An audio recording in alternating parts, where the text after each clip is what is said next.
The Dalai Lama once wrote that ethics is as crucial to the politician as it is to the religious practitioner. Dangerous consequences will follow when politicians and rulers forget moral principles. This nugget of wisdom has been proven repeatedly by the extensive list of people in power throughout history, who quickly forget about any form of limitations in their power once they had secured their position. Another great thinker on politics is Montesquieu, who wrote that every man invested with power is apt to abuse it and carries authority as far as it will go. Now, politicians ought to have moral principles, but often political authority tempts them to abandon moral principles in favour of power, prestige, and wealth. Amongst libertarians and classical liberals, a bunch naturally skeptical of power, there are very few politicians in history worth gushing over. But today, I want to discuss one of the few political figures in history who remained firmly steadfast to his moral principles, resisting the temptation to abuse his authority and continually fought against tyranny his whole life. I'm of course talking about the famous Roman statesman Cato the Younger from the 1st century BC, who fought desperately to defend the Roman Republic against the tyranny of Julius Caesar. Cato the Younger was born in 95 BC, when the Roman Republic was beginning to crumble due to factional infighting and increasing power of military strongmen, whose forces became increasingly loyal to their generals as opposed to Rome itself. This led to various powerful men with effectively their own private armies at their backs, jostling for control over the increasingly corrupt and broken system of government. Rome was very unique because it was a republic. Instead of being one of the three classical political forms of government, such as democracy, aristocracy, or monarchy, Rome was a mixture of all three forms of government. The idea was, if you mixed all three forms of government together, you would preserve and mitigate the respective virtues and shortcomings of each system. The Roman government was balanced in such a manner that no one man could ever hold too much power. Even the highest officer of the state had another consul, the counterpart, to keep them in line. But Rome was not a free society by any stretch. Slavery was a major part of everyday life, and women were completely excluded from politics. The vast majority of people lived in desperate poverty. But even still, Rome pioneered many vital ideas and institutions that are today deemed an essential part of any competent government. Constitutionalism, term limits, the rule of law, checks and balances on power, and habeas corpus. Again, Rome was not perfect, but over time, the Romans developed a system of government that was remarkably stable and competent. This led to their eventual domination of the Mediterranean after the defeat of their archenemy, Carthage, in 146 BC. Cato was orphaned at a very young age and was looked after by his uncle, Marcus Livius Drusus, who also took care of his half-brother, Gnaeus Servilius Caepo. Without much family left, Cato grew to love his half-brother more than anyone in the world. When Cato was a child, he was asked who he loved most. Cato replied, "My brother." When asked who he loved most after his brother, Cato replied, "My brother." When asked a third time, "Who do you love most after your brother, Cato?" he said, "My brother." The Greek biographer Plutarch has two great stories about the youthful Cato that give us a glimpse in the kind of man he would become. While Cato was still a very young child, Rome's Italian allies were advocating that they ought to be made Roman citizens. One prominent leader of the Italian allies, Pompedius Silo, visited Cato's uncle. One day, Pompedius asked the young Cato and Caepo if he would join their cause. Cato's brother Caepo just smiled, but Cato stared fiercely at Pompedius without saying a single word. Outraged by his silence and tacit rejection of his cause, Pompedius became outraged and lifted the young Cato and held him dangling outside of a window, shaking him and shouting in an attempt to scare him into submission. But Cato, a mere child, being bellowed at by an adult shaking him over a straight drop, didn't make a single noise the entire time, and simply stared in stoic silence. According to Plutarch, Cato was never really a child, but more from birth a mini-Stoic. A second story from Plutarch shows that from a young age, Cato had a strong aversion to tyranny and a love for republican freedom. But unfortunately for Cato, he spent his formative years living under the reign of Sulla, one of the worst tyrants in Roman history. Sulla constantly drafted proscriptions. These were lists of men who were to be killed for a hefty reward. Sulla even used a system of proscriptions to kill men who had committed no crimes at all but were very wealthy, allowing him to expropriate their wealth. Surprisingly, Cato's uncle was quite friendly with Sulla, and because of this, Cato and Caepo were often invited to visit and converse with Sulla while accompanied by their tutor, Sarpedon. Plutarch explains that Sulla's home didn't really resemble a home, it looked more like a dungeon, with shrieks of torture echoing through the walls. As he walked through the corridors witnessing these horrors, the young Cato firmly asked his tutor why nobody had killed Sulla yet. Cato's tutor replied that it was because people feared him more than they hated him. Enraged by the tyrant Sulla, Cato asked, "Then why didn't you give me a sword that I might slay him and set my country free from slavery?" After this, Cato's tutor kept a close eye on Cato, just in case he ever acted on his patriotic urges.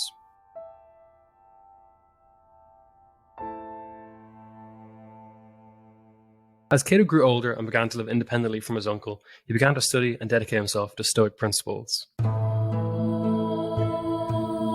Today, the word Stoic describes someone who masks or suppresses their emotions, but in Cato's day, Stoicism was a fully fledged philosophical system.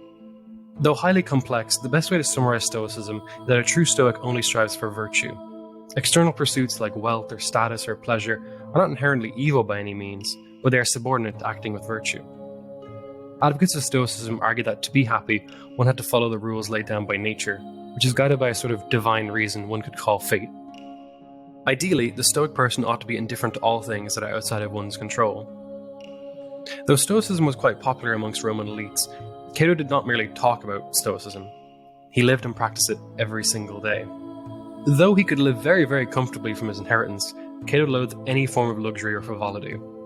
Cato much preferred the frugal Roman traditions of the past, labouring with his own hands, eating a simple dinner, lighting no fire to cook breakfast, wearing a plain kind of clothing, living in a very normal, average house, and not really being jealous of other people's possessions. In keeping with this frugality, Cato walked everywhere on foot, and this is quite rare for a wealthy Roman who could easily have been transported by a horse or carried by a litter. Cato ate and drank the cheapest food, seeing no particular reason to indulge himself in the finer things in life. But everyone has their weakness, even Cato, and his was wine, which he was known to drink in large quantities when discussing philosophical matters until the wee hours of the morning. But even in his flaws, Cato shows his frugality because he drank the exact same wine as workmen. Compared to his aristocratic contemporaries who were increasingly wealthy and debauched, Cato stood for a traditional Roman simplicity of a long-gone era. In his early years of manhood, Cato spent most of his time in private, only occasionally venturing into the public sphere. However, he was admired as a forceful and persuasive orator. By 72 BC, Cato's brother had become a military tribune in an army led by a consul named Publicola, dispatched to suppress the slave revolt of Spartacus. Yes, that's Spartacus. The ever-loving brother Cato volunteered and joined the army alongside his brother. This was hardly a campaign of glory, though. Publicola's army was routed twice by the enigmatic Spartacus. By 67 BC, Cato ran for the position of military tribune. At the time, a new law had been passed that prohibited candidates from using slaves known as nomenclatores. These slaves specialized in remembering names and would often whisper who someone was to their master. But this law banning them was impossible to enforce, so everyone simply ignored it. Everyone but Cato, of course. Though many other candidates resented Cato for making them look bad, he was also successfully elected as military tribune. Cato was given command of a legion and was sent on campaign to Macedonia. Despite his elevated status as military tribune above the average army grunt, Cato took part in soldiers' daily work. He ate the same rations, slept in the same conditions, and even kept up his habit of walking everywhere instead of using a horse. While taking a break from campaign, Cato travelled to the city of Pergamon, where he met the Stoic philosopher Theodorus, who shared his intense devotion to one's principles. The pair became great friends, with Athenodorus accompanying Cato on campaign and even returning to Rome with Cato to live with him until his final days. While on campaign, Cato received terrible news. His beloved brother, who was en route to him, had fallen extremely ill. By the time Cato reached him, it was already too late. Caipo, Cato's closest relative, had died. For a brief time, Cato abandoned his Stoic principles and fell into a deep grief, losing any sort of control over his emotions. It was a rare moment in life when Cato showed weakness, but also the depth of his love for the only family he had. By the end of his time as military tribune, Cato toured throughout Asia, a common practice for wealthy Romans. However, as always, Cato was a little different. Unlike his fellow Romans, he made no demands for lavish hospitality and travelled by foot mostly. As usual, he looked more like the average Joe than an elite Roman. Among the Romans, the Eastern world was famed for abundance of wealth and luxury, all of which Cato took great pains to avoid. By 65 BC, Cato returned to Rome, where his reputation for austerity had begun to spread amongst the ranks of the Romans. Cato was eligible to stand for the position of quaestor, the first stop in what was called the cursus honorum, basically the political ladder one ought to climb to reach the top of Roman politics. Quaestors served a wide variety of functions, but generally they were in charge of supervising the state treasury and undertaking audits. But Cato did not immediately stand for election. In fact, he actually spent some time researching the laws relevant to his position and asked former quaestors about the position to make sure he understood the position's scope and power. While this doesn't sound that weird today, Cato is seemingly one of the only examples we have of a Roman politician intensely researching a position before they actually won it. Many quaestors did not pour much effort into their work and pawned off a lot of it to professional clerks to navigate the increasingly complex, often confusing finance of Rome. Because of this, corruption was widespread and deeply embedded. While in office, Cato pushed back against clerks, who he saw as corrupt, and prosecuted the most egregious cases. While in office, Cato rigorously pursued any men who received money for killing fellow citizens under the dictator Sulla's prescriptions. Throughout his tenure, Cato made honesty his only policy, being wholly transparent and refusing any form of bribery, which was ludicrously common in Rome at the time. Though he made no friends through special favours, despite his demure status of his position, Cato earned a great deal of popularity amongst the regular people for his honesty and fairness. Cato also quickly distinguished himself as a senator. The Roman Senate was not elected, but instead appointed. It was traditional that after serving office, a former magistrate was automatically appointed to the Senate. The Roman Senate had a great deal of authority and prestige and was one of the most cherished Roman institutions. Unlike many politicians even to this day, Cato attended every single Senate meeting, no matter how glorious or mundane. Plutarch wrote that he used to be the first to reach the Senate and the last to leave it, and often, while the other senators were slowly assembling, he would sit and read quietly, holding his toga in front of a book. He never left the city when the Senate was in session. After his successful quaestorship, Cato was eligible to stand again for political office as tribune of the plebs. Cato had worked tirelessly as quaestor, and now he intended to retreat to his country estate and use his newfound free time to study philosophical questions. But after seeing the lackluster candidate Nepos throw his hat into the ring for election, Cato feared what he would do if left unchecked and returned to political life. Cato became a key player in what is known as the Catilinarian conspiracy. A man named Lucius Sergius Catiline was a Roman aristocrat whose wealth had begun to decline rapidly. Worse yet, he ran for election as consul, one of the biggest positions in Roman politics. He took out loans and was hoping to repay them with the wealth he would extract from his time in office. But Catiline lost the election to the famous senator Cicero. Defeated and deeply in debt, Catiline had little to lose. Alongside other disgruntled senators, he began planning a plot to overthrow the Roman Senate and implement a policy of debt cancellation and redistribution of lands. Cicero uncovered the plot and arrested all involved with the conspiracy and advocated before the Senate to execute them all without trial, a dangerous break from precedent. The then rising star Julius Caesar argued for mercy, wanting to avoid killing Roman citizens without trial. But Cato emerged as a strong advocate for killing the conspirators. He believed that the executions were an appropriate response to treason, and if the conspirators were executed, their nearby army would disband without any leaders. The thwarting of this conspiracy is usually deemed to be the crowning achievement of Cicero, but Cato played a crucial role in tipping the balance of the Senate towards executing the conspirators.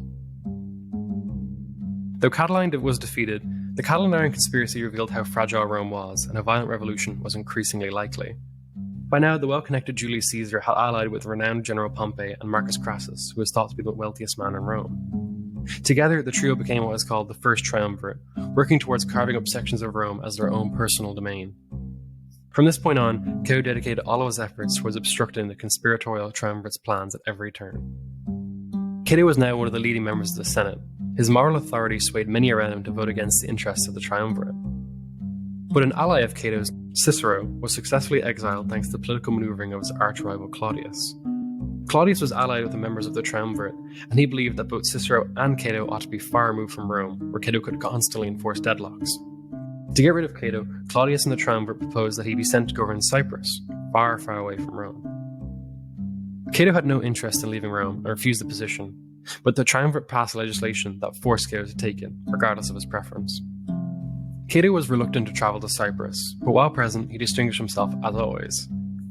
Usually positions like this in the Eastern world were perfect for magistrates to make huge amounts of money by abusing their power through extortion and embezzlement. It was typical for magistrates to at least skim a little bit off the top, but not Cato. Cato didn't take a single penny. Using his skills from his day as a quaestor, Cato amassed a huge sum of money to return to Rome. When finally returned to Rome, disaster struck. Cato's financial records were lost at sea, and the only copy was destroyed in a fire. But Cato's reputation for honesty meant that no senator dared charge him for embezzlement. Cato didn't need proof that he didn't steal. His staunch character was proof enough. Upon his return to Rome, Cato was met with crowds and honours, both of which he rejected. In 53 BC, Marcus Crassus, the third member of the triumvirate, died on campaign while in the Middle East. With no one left to mediate between Julius Caesar and Pompey, they began to stare each other down as rivals.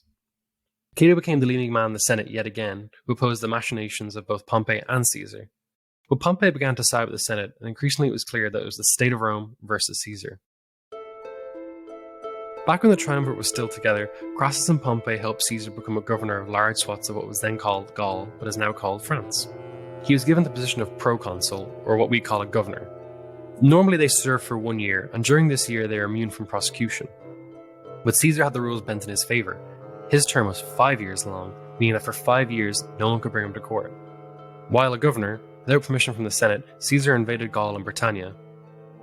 Though illegal, his campaigns were massively popular and really successful financially, because he brought home huge numbers of slaves.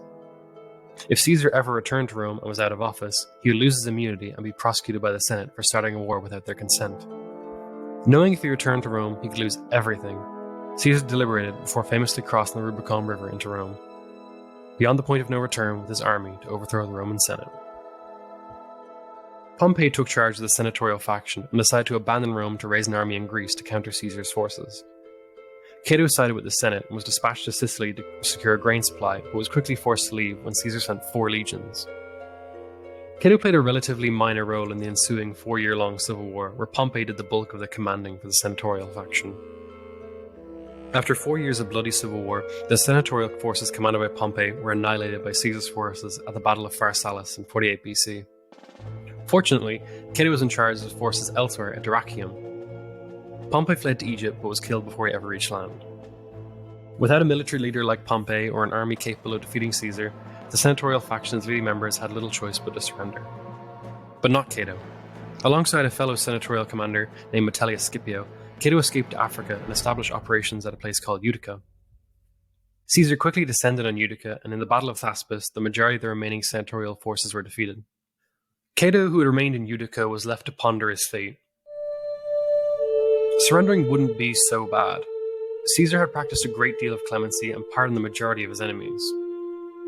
Cato surrendering meant that he would at least live the rest of his life in Rome, though his capacity for public office would be quite limited. After doing everything he could to prepare for Utica's defense, Cato had dinner with his friends and son. While chatting over wine, the conversation turned to the paradoxes of the Stoics. Cato proudly proclaimed that only the good man is free and that all bad men are slaves. For Cato, a life without virtue would be a life not worth living. And Cato thought that there could be no virtue under the tyranny of Caesar. After reading twice over Plato's Dialogue on the Soul, Cato called one of his servants in to bring a sword. When his servants refused, Cato flew into uncharacteristic rage, striking one of his slaves, something Stoics explicitly said not to do. When his comrades and son came into the chambers, they all wept, urging Cato not to kill himself. But Cato emphatically stated, "I must be the master of the course which I decide to take." Cato stabbed himself in the gut with his sword, but his weakened hand meant that his wound was grievous but not yet fatal. Concerned friends and family rushed into the room with a doctor who sewed up his wound. But when Cato awoke, he tore out his stitches and died by tearing out his own bowels. Cato died, and quickly afterwards Caesar became the sole ruler of Rome. We all know how that turned out. A knife in the back.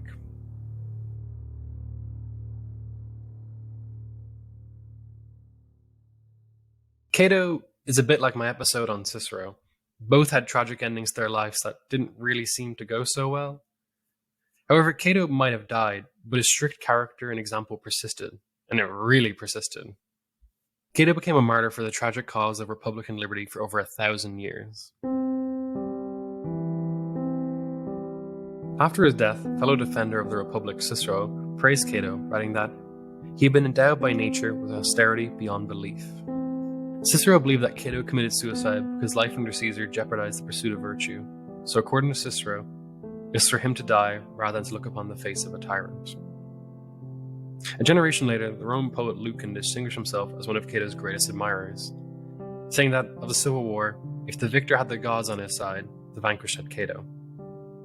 Though Cato had a positive reputation amongst his fellow Romans, commentators were quick to point out that his stubbornness and dogmatic approach often clashed with dealing pragmatically, effectively enacting change. During the Middle Ages, monarchy was the preferred form of government, and the distinctly pagan Cato, while virtuous in life, carried a sullied legacy because of the sinful connotations of suicide at the time. The renowned Italian poet Dante Alighieri rekindled the admiration for Cato in his work The Divine Comedy. Cato's paganism barred him from a place in paradise, so Dante depicted Cato as a custodian of purgatory and praised him for dying for liberty. Notably, Cato was not sent to the section of hell specifically for suicides. But the high point of Cato's reputation was during the 18th century and was ushered in by Joseph Addison's famous play, Cato, a Tragedy. The play is set in Utica and revolves around the final days of Cato, climactically ending with his suicide. I honestly doubt the play would have too many fans today. The dialogue is stiff, the subject matter is quite niche, and at times, Cato is portrayed as the perfect person, so much so that it almost reads a bit like 18th century fanfiction. However, we are not the intended audience. When the play first premiered in 1713, it was a huge success, being staged 20 times just in London and over 300 times in the rest of England. By the end of the century, there were a whopping 26 editions of Cato, a Tragedy. Though Addison was a firm Whig, the play appealed to both Tories and Whigs, because both parties could very much at least agree that Cato was a model worth following. Addison was so popular and influential that the philosopher David Hume believed in the future everyone would be reading Addison and John Locke would fade into obscurity. Though the opposite happened. After Addison died in 1719, Thomas Gordon and John Trenchard took up the mantle of praising Cato through their anonymously published letters under the pen name Cato. The letters today are referred to as Cato's Letters. Though Cato's letters deal with a huge variety of topics, the character of Cato is often used as a standard to follow. Today, the Cato Institute derives its name from Cato's Letters by Trenchard and Gordon. Both Addison's Cato, a Tragedy and Trenchard and Gordon's Cato's Letters became massively popular in colonial America.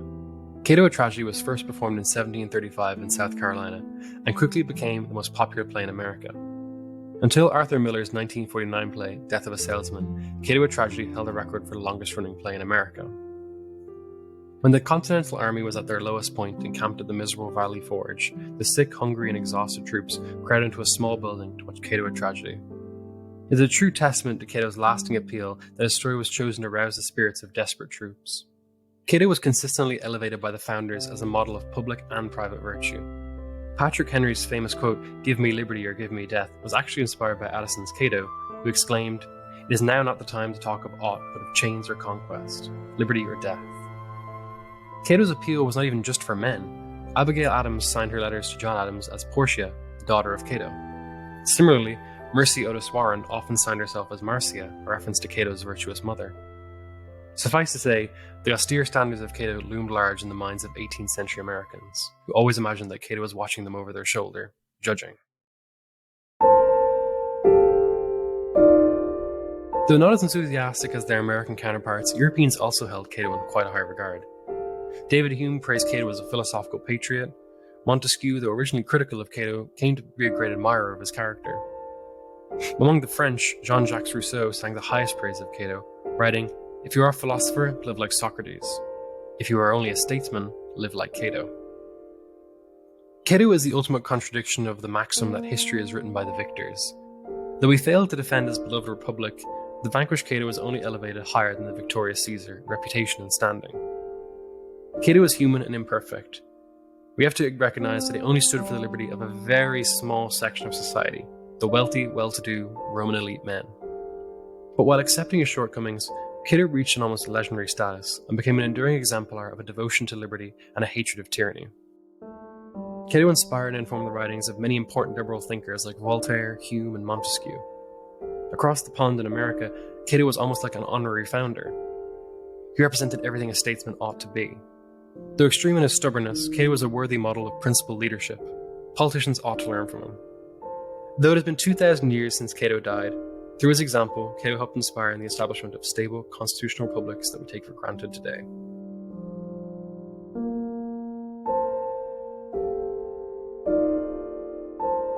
Thanks a mil for listening. I hope you enjoyed this podcast, and if you did, you can subscribe on Apple Podcasts, Spotify, or wherever you listen. Portraits of Liberty is written and hosted by me, Paul Meany, and produced by Landry Ayres. You can also visit Libertarianism.org to find more shows like this. I hope to see you next time.